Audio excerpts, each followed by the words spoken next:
Assalamualaikum warahmatullahi wabarakatuh. Sebelumnya perkenalkan nama saya Hasbi Asyidik. Saya dari kelas Informatika 3B. Di sini saya akan mempresentasikan hasil audit arsitektur dan organisasi komputer pada komputer administrasi di kantor Desa Banyuasih. Latar belakang audit ini berangkat dari perkembangan teknologi informasi yang menurut sistem komputer bekerja secara optimal dan efisien khususnya dalam pelayanan publik. Di kantor Desa Banyuasih, komputer digunakan secara intensif untuk administrasi dan pengelolaan dokumen. Namun, penggunaan jangka panjang tanpa peningkatan spesifikasi dan pemeliharaan memadai dapat menyebabkan penurunan kinerja. Oleh karena itu, dilakukan audit arsitektur dan organisasi komputer untuk mengevaluasi CPU, memori, storage, serta mekanisme input dan output, sekaligus mengidentifikasi kemungkinan bottleneck sistem. Tujuan dari audit ini ada tiga. Yang pertama ada mengidentifikasi dan mendokumentasikan spesifikasi teknis arsitektur komputer. Yang kedua ada menganalisis penerapan konsep arsitektur komputer seperti siklus, instruksi, dan hierarki memori dalam kondisi nyata. Dan yang terakhir ada mengevaluasi kinerja sistem serta memberikan rekomendasi teknis untuk meningkatkan efisiensi. Proyek audit komputer administrasi kantor Desa Banyuasih.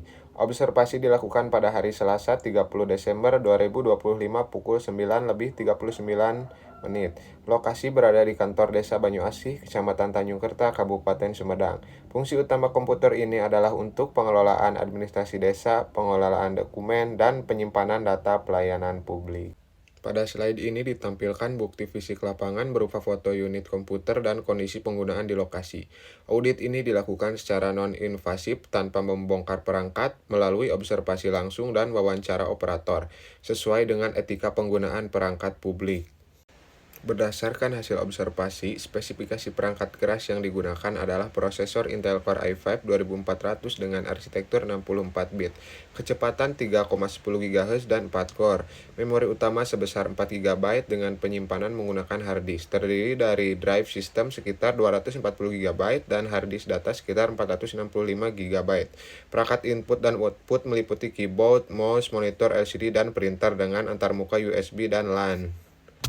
Dari sisi lingkungan operasional, perangkat berada di ruang kerja kantor desa dengan kondisi cukup bersih dan sirkulasi udara standar.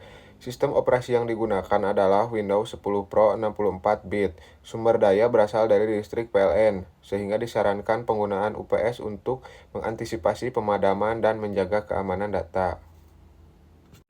Alur data pada sistem ini dimulai dari tahap input, di mana data dimasukkan melalui keyboard atau mouse, kemudian dikirim melalui port input-output ke buffer. Selanjutnya, perangkat input-output mengirimkan sinyal interrupt ke CPU, sehingga CPU dapat segera memproses data tanpa menunggu proses lain selesai.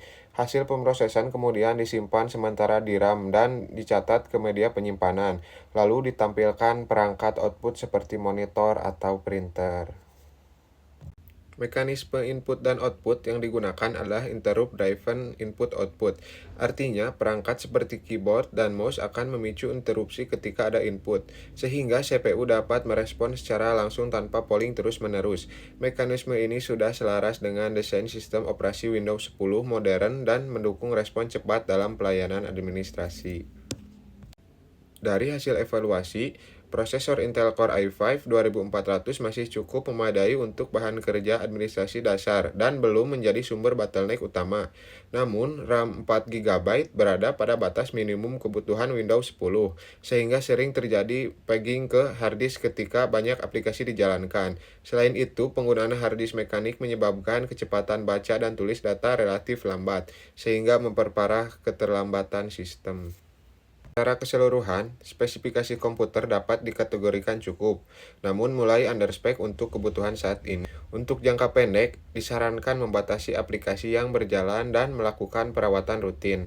Dan untuk jangka panjang, peningkatan RAM menjadi minimal 8 GB serta penggantian harddisk ke SSD akan memberikan peningkatan kinerja yang signifikan. Slide ini menjelaskan pemeliharaan berkelanjutan untuk menjaga kestabilan sistem komputer.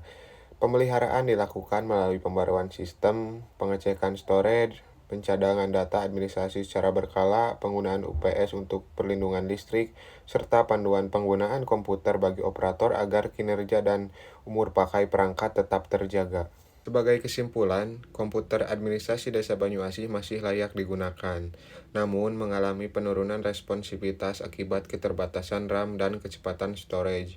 Audit ini diharapkan dapat menjadi dasar evaluasi dan meningkatkan sistem guna mendukung pelayanan publik yang lebih efektif. Terima kasih, sekian presentasi dari saya. Mohon maaf bila ada yang kurang tepat dan kurang berkenan di hati. Wabillahi taufiq wal hidayah. Wassalamualaikum warahmatullahi wabarakatuh.